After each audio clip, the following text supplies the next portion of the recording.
Padua, San Antonio. Welcome, Sharon.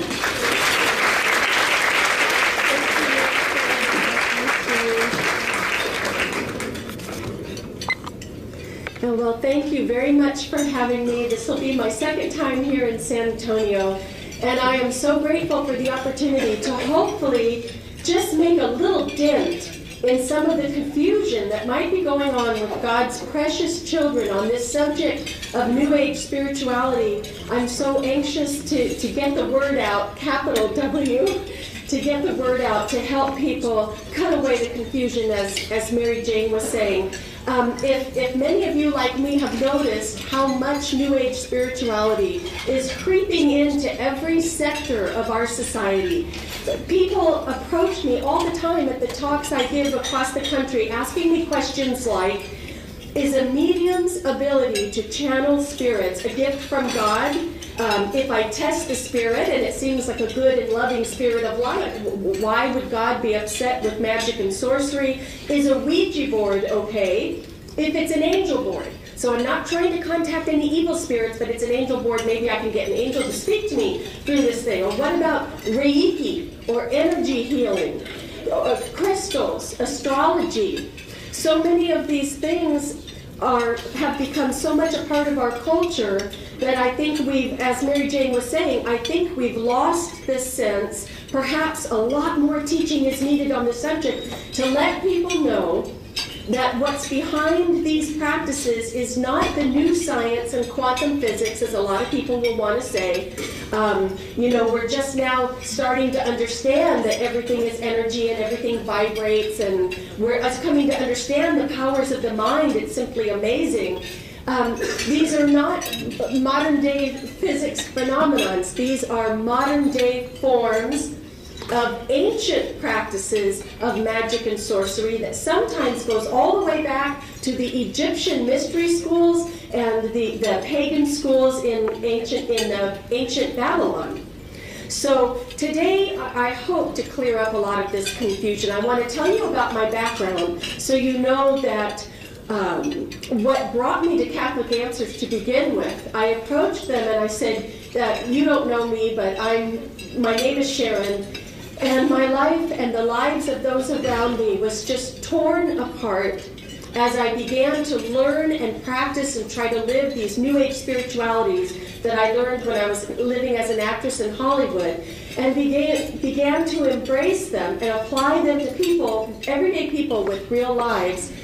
It was nothing but death and destruction and divorce and abortion and depression and even loss of life that was the result.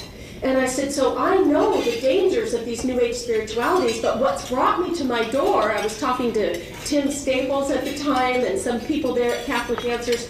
I said, what's brought me to your door is the fact that Oprah Winfrey is now teaching these very same spiritualities through The Secret, Eckhart Tolle, A Course in Miracles. And so Jimmy Akin was the person who first interviewed me there, and he said, just start at the beginning and tell us what these things are and how are they dangerous. So just real quick, I'll give you this background, and then we'll move on and try and take at least some little parts of this New Age movement and find out what is authentic science and what is nonsense, and what is Christian and what is a counterfeit.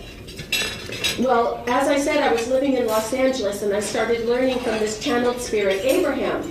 And what Abraham taught was something called the law of attraction. That's what that book called The Secret is all about from cover to cover. It teaches something called the law of attraction. And they were saying that it's a universal law. And just in a nutshell, to keep it quick, the essence of this law, supposed law of attraction, is that everything is energy, everything vibrates. Your thoughts and feelings are also forms of energy that vibrates, and good thoughts and feelings will attract good things into your life, and negative thoughts and feelings will attract negative things into your life. So if you're thinking, if you visualize and keep yourself cheerful and happy and full of joy and bliss, you can attract the perfect soulmate, a raise at your job. You can cure yourself of cancer. You can draw in the money that you need and prosperity. But we have these channeled spirits were teaching me that you have to learn how to not allow yourself to have negative emotion.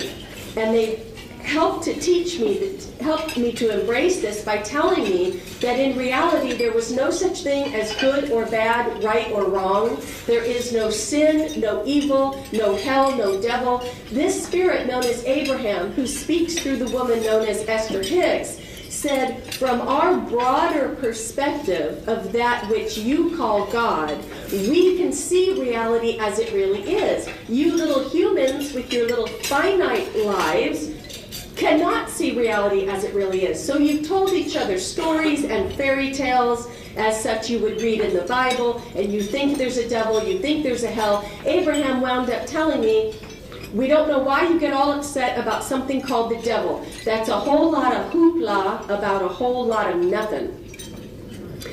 And so as I began to embrace these teachings, I did so because I thought if this was true, and of course Abraham, like all the others in New Age, would say this is the new science, quantum physicists are telling us that we've now discovered this, then I thought that I could myself and help other people learn how to harness the power of your mind and visualize what you're wanting to attract.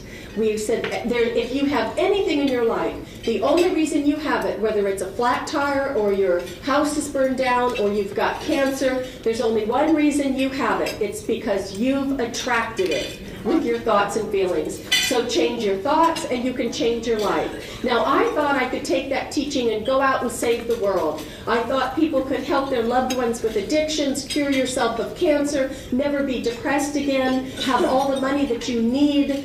And so I left my acting career and began teaching this. I did not see the horrible side effects coming.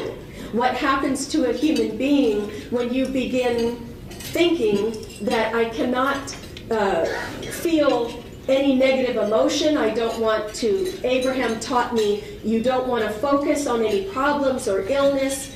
To focus on a problem only holds it in place. Abraham said to me, you remember when Jesus said, turn the other cheek? What he meant was, don't focus on a problem and look at it. Turn the other cheek and look this way and envision what you want to happen, and you can attract it.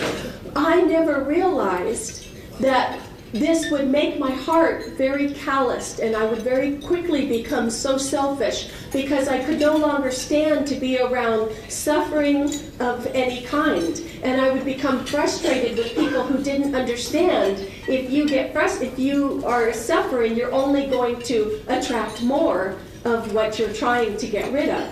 And Abraham used to say, when people ask us, but shouldn't I face reality? Abraham used to say, no, never do that, not unless it pleases you in every way. They also taught me that our life's purpose was only to experience joy. Since there was no hell, no God above us who had created us, she said, what you call God is the universe, the cosmos, and the law of attraction that responds to your thoughts and desires. And your only purpose is to look out at the world and see things that you that you desire, and learn how to focus your thoughts and feelings so that you can attract it to you. So joy was our purpose. Very quickly I realized how addicting that mindset could be. I felt like I needed to be filled with ecstasy and bliss 24/7, and it's an exhausting way to live. And you can imagine, they were teaching me, it's only when you're feeling good. When you're feeling good, you're feeling God. And if you're feeling negative emotion, you've cut yourself off from the energy that creates worlds. So the answer to every problem was not to allow yourself to dwell on anything negative at all.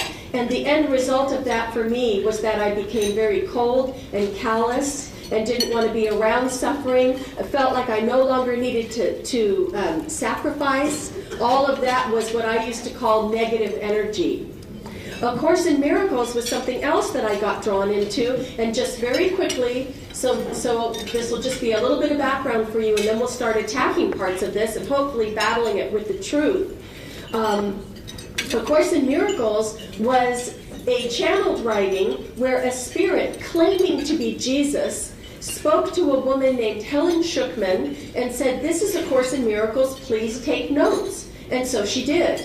It took her 7 years, and she filled 3 volumes. And this spirit, who claimed to be Jesus, said that for thousands and thousands of years, we humans had gotten it all wrong about the nature of reality, about who we really are, about who God really is. We've gotten it all wrong. And the very gist of A Course in Miracles says that this whole world that we're living in is nothing but an illusion. A long time ago, at the very dawn of time, mankind fell into a very deep sleep, and this is all a psychic nightmare that we're having.